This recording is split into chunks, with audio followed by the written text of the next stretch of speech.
Hello friends, இன்னைக்கு நம்ம என்ன பார்க்க போறோம்னா, நம்ம வீட்டில் யூஸ் பண்ணக்கூடிய நான்ஸ்டிக் பாத்திரங்களை பற்றி பேச போகிறோம். இது சேஃபா இல்லைனா அவாய்ட் பண்ணணுமான்னு பார்க்கலாம் வாங்க. நான்ஸ்டிக் பாத்திரங்களுக்கு ஒரு ஸ்பெஷல் கோட்டிங் இருக்கும். அதை டெஃப்லான் கோட்டிங்னு சொல்லுவாங்க. இது மெயின் கெமிக்கல் பாலிடெட்ரா ஃப்ளோரல் எத்தனில். இது அதிக வெப்பத்தின் போது அதிகமான காற்றுல டாக்ஸிக்கான புகையை ரிலீஸ் பண்ணும். இந்த புகையை நீண்ட நேரம் நம்ம சுவாசிக்கிறதுனால நம்மளுக்கு லங்ஸ் ப்ராப்ளம், தலைவலி, குமட்டல், சில அலர்ஜி கூட வர சான்ஸ் இருக்கு. மேலும் இதை சமைக்கிற உணவுல கோட்டிங் உடஞ்சி சிறிது சிறிதாக கெமிக்கல் மிக்ஸ் ஆகும். நீண்ட காலத்துக்கு லிவர், கிட்னி ப்ராப்ளம் கூட வரலாம். ஒரு எக்ஸாம்பிள் பார்க்கலாம். ஒரு நான்ஸ்டிக் தவால நம்ம தோசை சுட்டு சாப்பிட்டுட்டு இருக்கோம். அது ஓவர் ஹீட்னால அதில் இருக்கக்கூடிய கோட்டிங் மெல்ட் ஆகி ஃபுட்ல மிக்ஸ் ஆகுது. இதை நம்ம டெய்லியும் சாப்பிட்டுட்டே இருக்கிறதுனால ஸ்லோ பாய்சன் மாதிரி பாடியை அஃபெக்ட் பண்ணும். இதுக்கு ஆல்டர்னேட்டிவா என்ன பண்ணதுன்னு பார்க்கலாம்.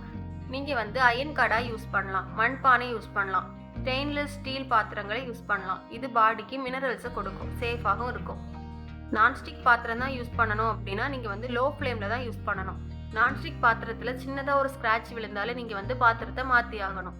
நான்ஸ்டிக் பாத்திரத்தில் நீங்கள் கண்டிப்பாக மெட்டல் ஸ்பூன் யூஸ் பண்ணக்கூடாது. இந்த மாதிரி வீடியோஸ் வேணா மறக்காமல் லைக், ஷேர் அண்ட் சப்ஸ்கிரைப் பண்ணுங்கள்.